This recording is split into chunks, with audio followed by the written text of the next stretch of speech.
unfortunately has intruded into some of these otherwise peaceful protests.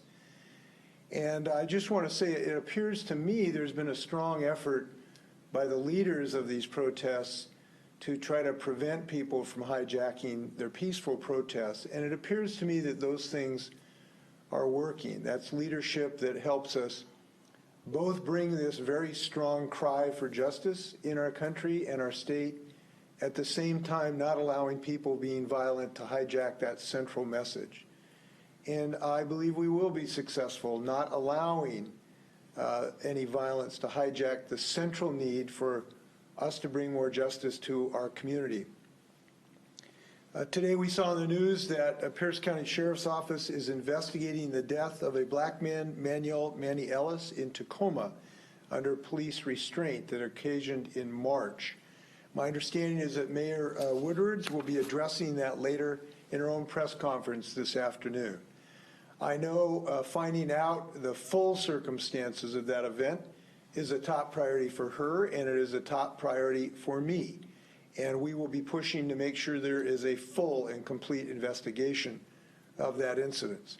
We know that we have to continue to push for de-escalation interactions between law enforcement and our community members. So I look forward to the mayor's press conference. Last night, there emerged a video of a member of our state patrol instructing officers on how to respond to what was a tense and potentially dangerous situation. And the language that he used was not in keeping with what we expect of our State Patrol officers. The State Patrol very promptly took responsibility and apologized for that misuse of language. We know that officers in positions of leadership, they're looked up to by their subordinates, which makes their choice of words very important in these tense situations. In responding to this duress, that is always important and now more important than ever. I've asked Chief Batiste to fully review that situation and make any appropriate response that is necessary. Look, I think we all understand that officers in these situations do have really tough jobs. They have bottles being thrown at them. Chief Batiste told me that people are now shining laser beams in our officers' eyes, trying to injure their eyesight. So we know it's a really tough job. But look, we have to have high levels of standard for our State Patrol, and I know they want to conform to those high levels of standards, and that's what we expect. We know that we have a moment of potential positive change in our state, in our nation, as we grapple with centuries of racial inequity.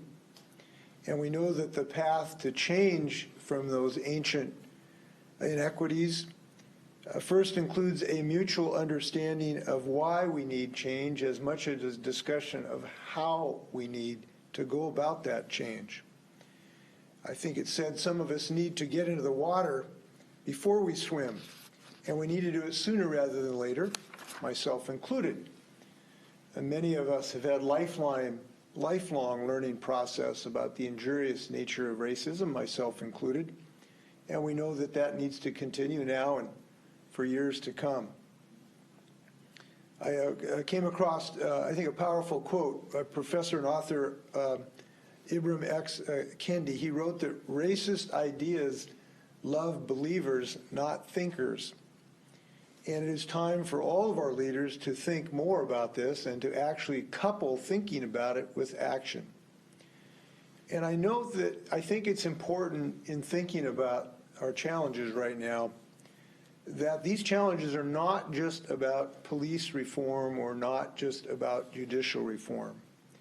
In order for us to have a really fair and just society, there is so much more we need to focus on in addition to these matters of law enforcement. We have to have a comprehensive effort towards economic justice that Dr. King spoke of, an effort to provide housing, to deal with food insecurity, to have real, truly equal access to education, and truly equal access to health care. If we're going to succeed coming out of these challenges that we face today, precipitated by this police violence, it has got to encourage us to be all-encompassing to deal with the centuries of racial inequality in our state. Now, in that regard, people want to be heard, and that means we need to listen. To that end, I'll be meeting some of the leaders of the peaceful protest movement today. I'll be talking to representatives from Not This Time, from the Black Lives Matter of Seattle-King County, and from the Urban League. Now, I have some other announcements I'd like to talk about. As you know, we've activated some additional members of our National Guard to help us protect people and property in our state. Soldiers who are not currently assigned to our COVID-19 related mission are either available for help or have been directed to receive training so that they can provide safety. I think that is a prudent step. We need to be able to respond quickly to local needs of the local communities. And I think in regard to the Guard, I just want to remind people that the people who are in the Guard are our neighbors. They are our co-workers. They're our teachers, and they come from all of our communities. They take off their civilian clothes and jump into their Guard uniform. They're highly trained, and they're really dedicated people. I've seen their work helping our communities just the last few weeks in so many different roles. I've seen them packing boxes of food that get distributed in the food bank, and these people are fast. I mean, they know how to work, I'll tell you that. I've seen them doing contact tracing to help people prevent getting the COVID-19 virus, talking to a group in Tumwater, working the phones, and I was really encouraged. They really like this duty, and they're doing it well, and we're having good success. They told me about 80% of people are actually responding positively to them so we can reduce the transmission rate of virus. They've never done this work before, but they took it on because of their incredible community spirit, and I just want to thank them for all the work they're doing. Their work at the food banks has been exemplary. I'm proud that our Department of Ecology and the 500 food pantry outlets are working together. Last week, I approved the release of another $51 million in CARES Act funding for the Department of Agriculture to purchase more food and food distribution supplies for our food banks and other nonprofits. Since COVID struck, there's been more than a twofold increase in Washington residents that rely on our food banks. About 21% of our citizens visited a food bank in April, up from an average of 12%. Last night, I also issued additional guidance further clarifying requirements for the agricultural industry to keep our people safe. This elaborates on the state's expectations with regard to isolation plans, face coverings, hand washing, and transportation. So I want to thank everyone who's still involved in this effort to care for our citizens and to continue this effort against this terrible virus. Today, my office and the Joint Information Center updated our COVID-19 risk assessment dashboard. It's going to provide a deeper insight into our community situations regarding COVID. And there'll be a briefing later, I think, today to talk about that. I hope people find it useful in our planning. The vast majority of counties are now either in phase 2 or have pending applications to move forward in our Safe Start plan. King has applied for a phase 1 or 1.5, as you will. As of today, there are 8 counties that have been in phase 2 for 3 weeks, which means they now may be considered for phase 3 if they meet the necessary criteria. As you know, that criteria are at least the targets, or that have less than 25 cases per 100,000 people over a 14-day period. These counties are Columbia, Ferry, Garfield, Lincoln, Pend Oreille, Skamania, Stevens, and Wahkiakum. Whitman County could be eligible by Friday, we hope. I do want to comment that these metric goals are applied as targets, not absolute hardline measures. Where one target may not be quite achieved, the combination of things that we look at in our metrics may push people over the line to have overall a reduced risk. But I do also want to make this point. We are so far out of the woods, we now have to be increasing our efforts, not decreasing our efforts, increasing our efforts by using new strategies to fight this virus. And that means as we consider these new phase applications, we have to look real carefully to make sure counties have the ability to have adequate testing, to do the contact tracing that we're doing now to help people not get the virus from people they know or love, and to make sure that those families can isolate and that we can help support those families so that they can stay in their homes for 14 days and not infect other people, and that we're using masks, that our community is embracing these things that we really know are the new ways to fight this virus. So we look at those things when we look at the applications, and we're encouraged by some of the things we've seen already. One of my friends who works in our team here went to have her hair done the other day, and she said she was spectacularly impressed by the temperature being taken, by the protocols on masking and gloves and social distancing. People are getting this, and I can't overstate how important that we all be as good as that particular hairdresser. She looks really good too. As of noon today, we have applications from 6 counties to move from phase 1 to phase 2, and 6 more applications from counties to move from phase 2 to phase 3. The Department of Health is working diligently to review these applications. There also has to be an industry-specific phase 3 guidance in place. So I hope that this guidance can be released in the next several days. We take a lot of care and do the best job we can to make sure that we have practical guidance from people. Frankly, that's why it takes some time, because we need to listen to working people and business people in these industries to get it right. With that, I'm happy to stand for questions. First question comes from Rachel Bigby.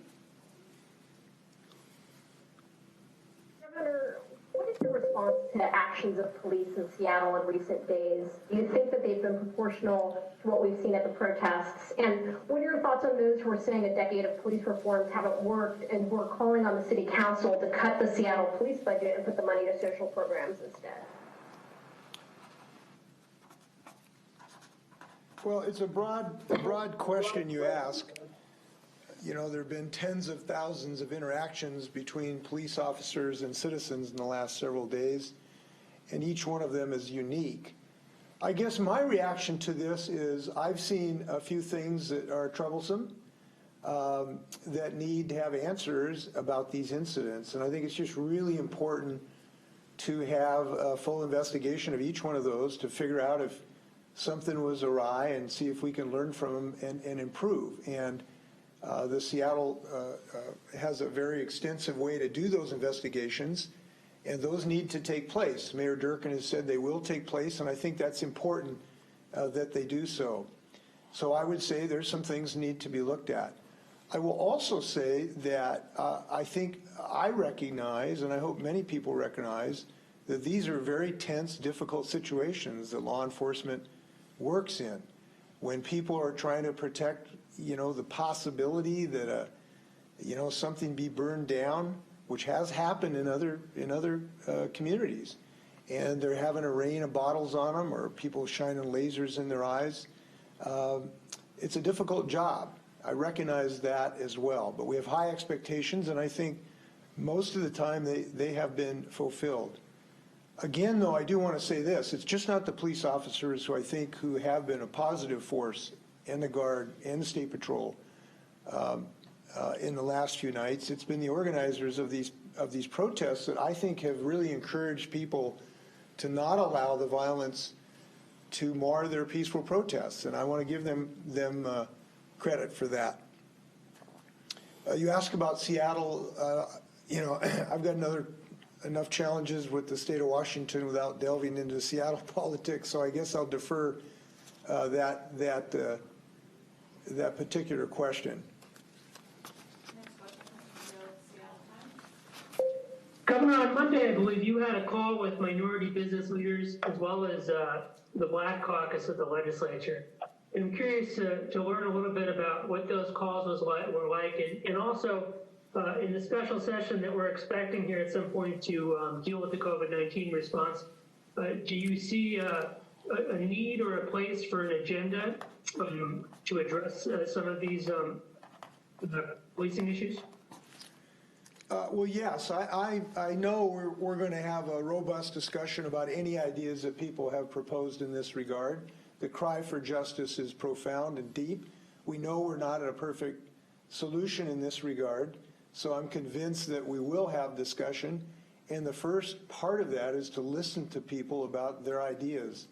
And I think that's something we've got to be really powerful listeners on, to the community, to business people, to law enforcement, to fashion things that will actually reduce this rate of violence.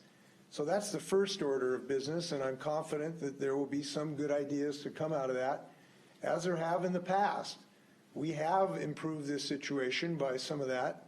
The voters voted for 940 to make sure that there's very independent investigations of these matters. I mentioned the situation in Tacoma. The initiative in 940 that was passed overwhelmingly by Washingtonians require a very robust and independent investigation of these matters.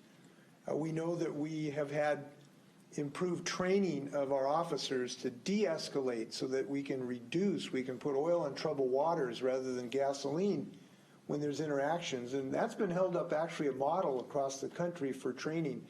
But as somebody mentioned in these conversations, that just training can't, scrub, old attitudes of racial thought. And so we have to get to the bottom of that as well. So yes, I do think there will be discussion about those matters, and there will be a place for that. Did I answer both your questions or only one of them so far? I'm curious to hear a little bit about what was actually discussed in the calls. Yeah, well, we talked about several things. We talked about the protest. We talked to some of the organizers were there, and we talked about the fact that the central message was that the protesters wanted to keep the crystal clear message of a desire for justice and not allow that to be obscured by those who use this as an opportunity just to create mayhem and anarchy and violence. And they wanted to make sure that that was not somehow clouded over. And I think they're entitled to that, and we should strive to listen to that message and not diminish the importance of that by the fact that there's some people that use the cover of these protests to do the violence that some folks, for a whole variety of different motivations, want to do in any case. It might have nothing to do with this subject. Certainly we've seen looting, that people were not there for justice, but they had nothing to do with these organized peaceful protests. The same can be true of some folks who, sort of worship anarchy, that look at opportunities like this. So that was a central message. Don't let our anger over the violence cloud the message that we need further racial justice in our society. And I think that's an important thing. The other thing we talked about, this central idea of listening to people, not just run in with solutions that governors or legislators want to prepackage, but really engage the community in a conversation about ideas, and we're looking forward to those. Next question comes from Essex. Yes, Governor, two questions for you. Essex, I'm sorry, but every time you call, it doesn't work the first time. So can you try another time? Call back. Can you call back another line? Next we'll go to Drew with 5. Good afternoon, Governor. I hope this is sounding okay. Yeah, that's great.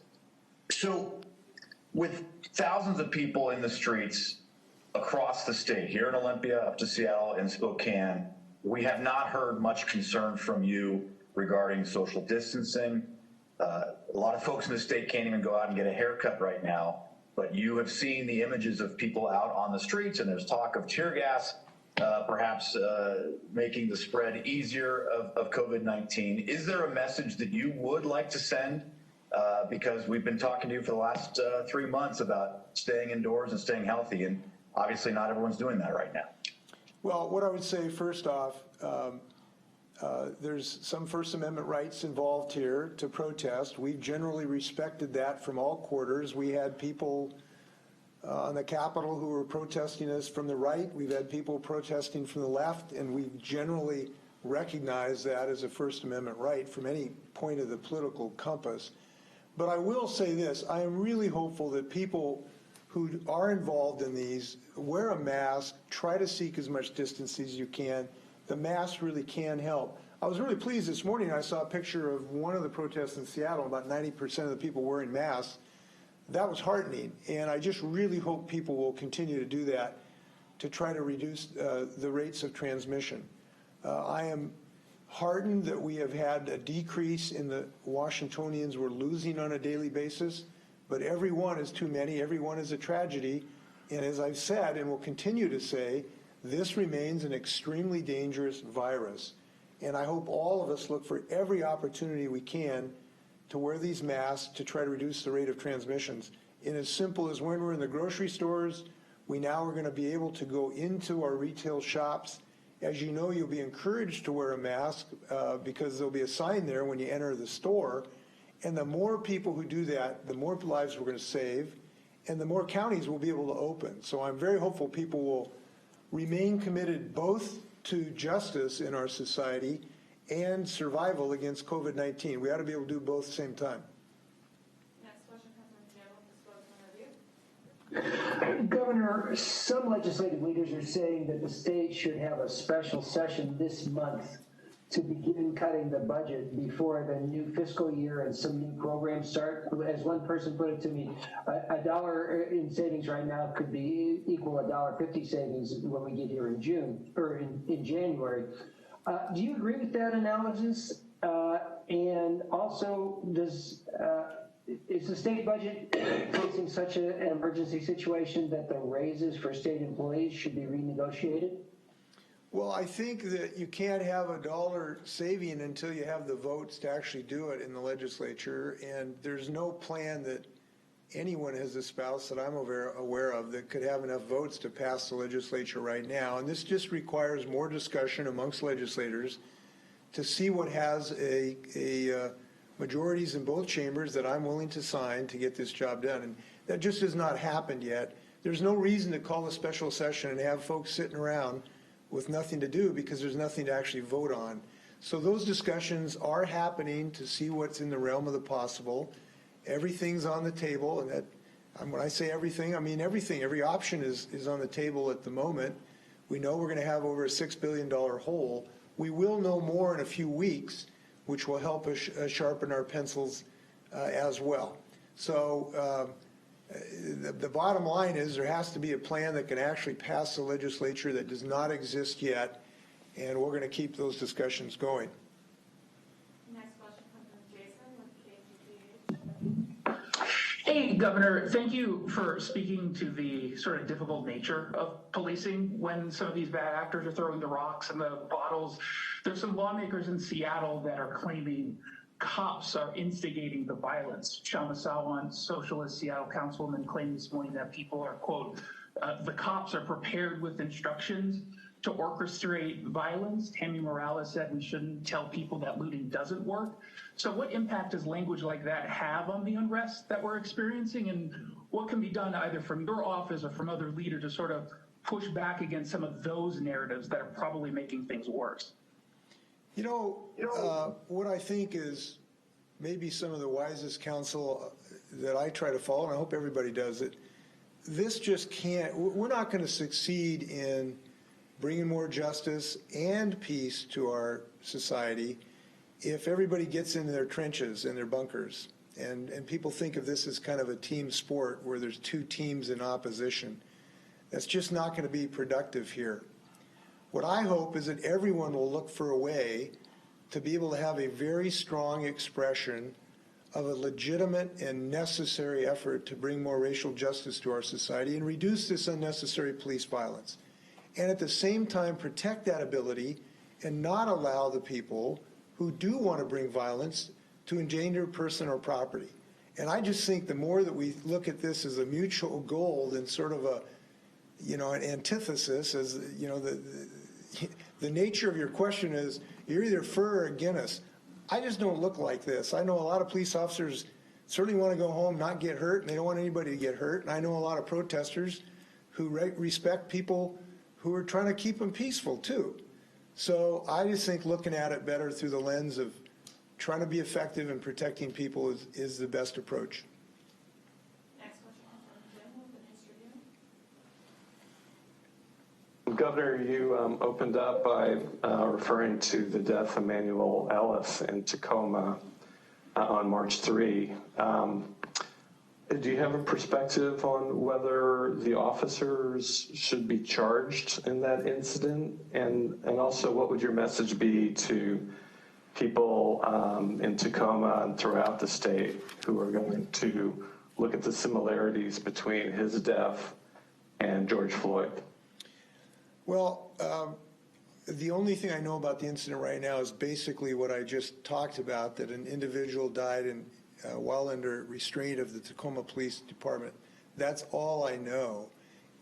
That in itself demands a complete investigation. That in itself demands any appropriate criminal law or sanction that is appropriate. I can't render judgment on that right now because I know virtually I just shared with you all that I know. So I know enough to know there has to be a very thorough investigation. That investigation should lead wherever the evidence goes, and people need to make appropriate decisions, and that could include criminal prosecutions. So that's as much as I can share with you right now. As far as how people respond to this, I will look forward. I've not spoken to the mayor yet. I don't have any background information. I'll be very interested in what she has to say. But in any regard, we know that this will cause enormous concern, anger, and frustration at the very moment when our community is crying out for racial justice. To have an incident like this is going to cause people a very strong response. That's human. That's natural. And we ought to expect it and understand it.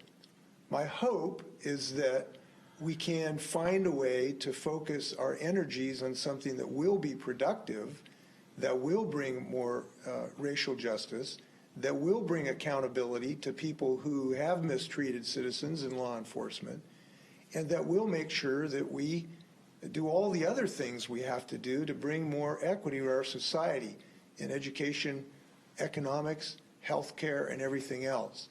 And when people decide how they're going to act tonight in the next few days, I just hope they keep their eyes on the prize. And during, I'm a child of the 60s and the civil rights movement, and that was the language. Keep your eyes on the prize. Figure out what's really going to move the needle in racial justice. And sometimes that's really, really hard. I know Martin Luther King had some really, really difficult discussions with his community about doing things that actually work and keeping their eyes elevated to what they want to achieve. And I guess if we can channel his spirit the next few hours and days, that'd probably be a good thing. We're going to go back and try Essex from Cairo again. Yes, you're doing better now. I'm afraid not, Essex. I'm really sorry. You're kind of snake bit. Have him send Emily the question. Could you send Emily the question and she'll ask it? Oh, we have the question. We have the question. Okay. The question is, like Mayor Durkin, will you also meet with thousands of demonstrators? We already passed a de-escalation initiative, yet the situation in Tacoma still happened. What more needs to be done to prevent future situations and to hold the officers involved accountable? Well, what we need to do is first off follow the initiative, make sure it's applied. We need to make sure it's not just a paper tiger, that it's actually applied. And voters voted overwhelmingly for Initiative 940, and that requires a very thorough and independent investigation of every one of these incidents. And then criminal charges as appropriate, where they're appropriate, need to be filed. And it's a matter of actually doing it rather than just saying it. In Tacoma, I believe there will be the most thorough investigation. As I said, it will lead to whatever conclusion is the just conclusion. So we can't just say, well, we passed the initiative, we're done. We actually have to effectuate it. And that'll be, we're going to insist that that happen in the days and weeks to come. As for what needs to be more to be done, there is so much that needs to be done, basically to eliminate the stain of racism in our communities and in our hearts. And that's a big job that all of us, I hope, will be involved in. And it's a job for a good dose of humility, trying to find out how we achieve that end. And I'm looking forward to anyone's ideas, including the people in these peaceful protests. As I indicated, I'm talking this afternoon with some of the folks, And I know I'll have more discussions in the days and weeks to come. Next question comes from Austin with Northwest New York. Hi, Governor. Just following up on Drew's question, just about trying to reconcile the protests with the current state of COVID in our state.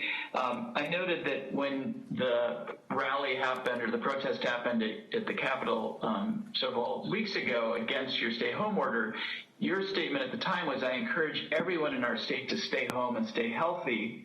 And if you need to go out, practice adequate physical distancing. And then in your statement this weekend, you said, I fully support the right to free speech and peaceful assembly. If you choose to protest today, be safe and peaceful. How do you reconcile, on the one hand, a couple months ago saying, please stay home, to now saying, I fully support the right to peacefully assemble in light of the COVID-19 crisis? Well, your state government took the same approach to both protests. Each was allowed to occur. There was no law enforcement action trying to reduce the peaceful protest. Both of them were allowed to happen, and both of them did happen. So the state government didn't treat them any way differently from this situation. And I wish I could say that everybody could find 6 feet apart. Not all of them did in either context. And I hope everybody wears masks no matter what partisan divide or ideological divide you fall on. So I think we have treated these equally, and I hope that there's nonviolent in any and all of these. Next question comes from Did Austin ask me 2 questions? Did I miss one? no, just one. Okay, thank you. Next question comes from Jerry with the Everett Herald. Governor, on Monday, I asked about your reaction to the individuals who came to the streets of downtown Snohomish with guns to protect against what they thought were going to be a group of folks who might loot and damage businesses. I asked if you'd encourage or discourage, and you said at the time that your response then was that police officers are the ones trained to keep you safe, and didn't take a stance on their actions. But if you knew those individuals were predominantly black instead of white, and would you have told them to trust the police because they are trained to keep you safe? I'm not sure if I follow your question. If who was black, I'm sorry. I don't recall your question. I think I'm just wondering, the individuals who took part in and have come out to the streets of Snohomish the last couple of days have been predominantly white, and they've been in front of the businesses protecting against damage. And you told them to trust the police to keep them safe and to keep civil control. I'm wondering if you knew if they had in fact been black, and if the businesses they were protecting were owned by blacks, if you would have directed them to let police take care of things. I would give the same answer. Look, having more guns in a volatile situation just causes concern. The Snohomish County Sheriff, with whom I have had some significant disagreements with, as you know, I heard him on the radio, I think this morning, saying, look, call us if you got a problem. Don't cause additional risk with more firearms. Next question comes from Hannah from Power Radio. Hi, Governor. Just a couple of quick ones, mostly relating to I-940. I'm curious if the de-escalation that you're seeing right now with the protest is the de-escalation you would have expected with I-940 when it passed. And also, in passing I-940 and getting that done, it took years. It was a big effort of building community trust with law enforcement. Are you concerned that what we're seeing right now is going to undo all of that? And lastly, do you support the use of tear gas and flashbangs in these protests? These are law enforcement decisions. I can't make individual decisions about the specific mechanism of keeping people safe. There's 10,000 different scenarios. There may be some situations where it is entirely inappropriate to use those tools. There may be some situations it's appropriate. And I'm not going to try to articulate the 10,000 criteria that ought to be used. I certainly encourage every law enforcement agency to use the minimal level that creates the minimal level of risk to citizens in any protest context. Obviously, we ought to be aiming for that. And I encourage any law enforcement community to think twice about whatever mechanism they use that creates risk to individuals. And they ought to have that sort of think twice before it happens attitude. That's what I would suggest. The issue of trust in these, yes, it is a concern, obviously, when there's any violence like this can rupture that sense of trust. And that's why we need to work so hard to maintain it and establish it. And that's why we have been, and I'm glad that we have Initiative 940 and independent investigations. One of the things in 940 that I think we should appreciate is that it requires an independent investigation. So this situation in Tacoma will have to be investigated by an independent agency to make sure that it's not tainted in some way. And that's really, really important. I don't think we should minimize the importance of having a strong criminal law enforcement, including on police misbehavior. We have that, and it will be used as appropriate whenever there is a violation of the law of a citizen's rights. Fortunately, we have that. I wish I could tell you that that's going to eliminate all causes of human failure. I really do. It won't. But it can be a strong measure to make sure that everyone abides by the law, including law enforcement. We insist on that. And I believe that's going to be followed here in this case in Tacoma. Last question. Final question from the Tacoma board. Just a clarification, did you say you were going to be meeting with the protesters? When and where is that going to happen? And the second question has to do with phase-related. King County is applying for 1.5, but they say they want indoor dining at 15% and also gyms to open with one-on-one training. I know it's a two-part question, but hopefully you can get to both. Yeah, I have not seen King County's application yet. The Department of Health is charged with the job of evaluating those. So they'll be doing that in the upcoming days. I know they're going as fast as they can because I know people are eager. But people should realize that this is not some kind of rubber stamp process. We have an obligation to keep people safe, and we intend to fulfill that obligation.